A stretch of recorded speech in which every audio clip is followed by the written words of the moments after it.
Are you getting ready for a co-write and feeling a little insecure about your knowledge of beats, bars, BPMs? Do you have the blues because you don't understand rhythm? Imposter syndrome, anyone?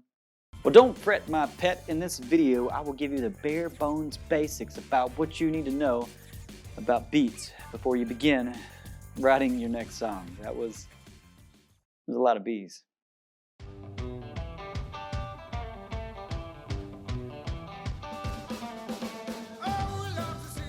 The beat of a song is very intuitive. It's the recurring pulse. It's the song's heartbeat. Said another way, if you're listening to a song, it's what you instinctively want to tap your toes to. If you layer stressed beats and unstressed beats in a pattern, this is called a bar. And a song is made up of several bars. The tempo is how fast or slow a piece of music is performed. And the tempo is measured in beats per minute, usually notated as BPM. An easier way to relate tempo to beats per minute is to use a driving analogy. So if you're driving a car, the speed is the tempo. And just like speed is measured in miles per hour, tempo is measured in beats per minute. And so different tempos can make a song have a different mood. Take a look at this tempo mood chart, for instance.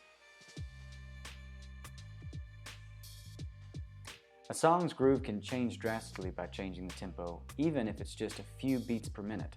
So for instance, if you write a song in 67 BPM, just moving that to 69 BPM can give the song a completely different feeling.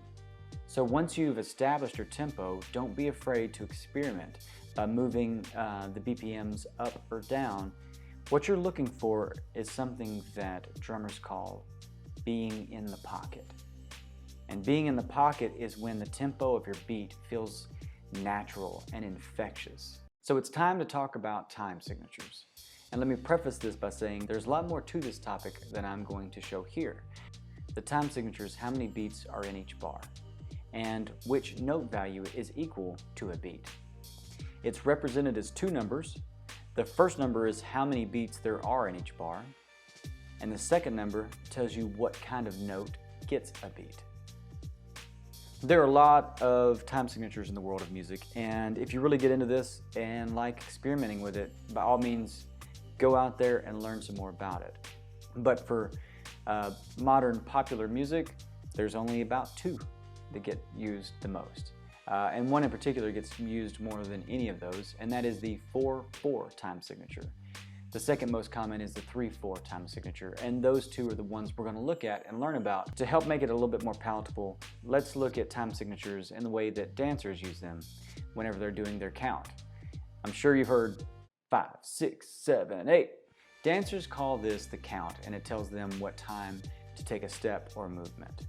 This count corresponds with the top number in the time signature.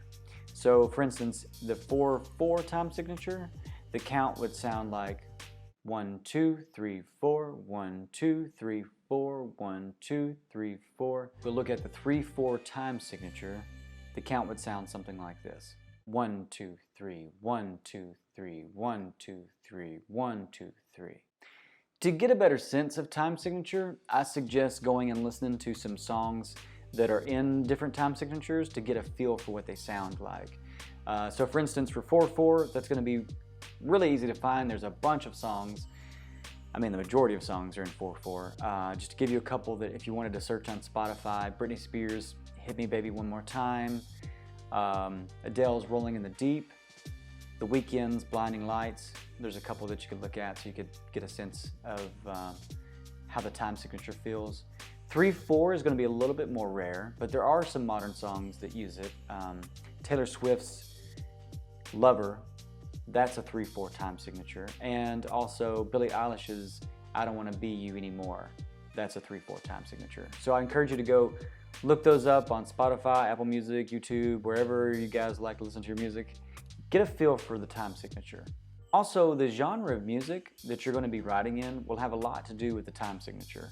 For instance, I do a lot of retro-inspired soul songs, and because of this, I write a lot in 3/4. Go look up for the kind of music that you want to do, the kind of songs that really inspire you, just Google to see what is the time signature for the song.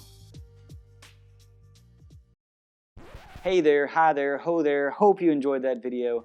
That was a clip from my songwriting course, the Songwriting Workshop.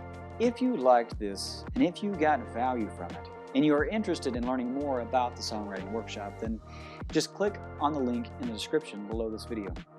I've got over 40 videos like this one that walk you through the entire songwriting process, and there are exercises along the way. Not like CrossFit or yoga exercise, songwriting exercises.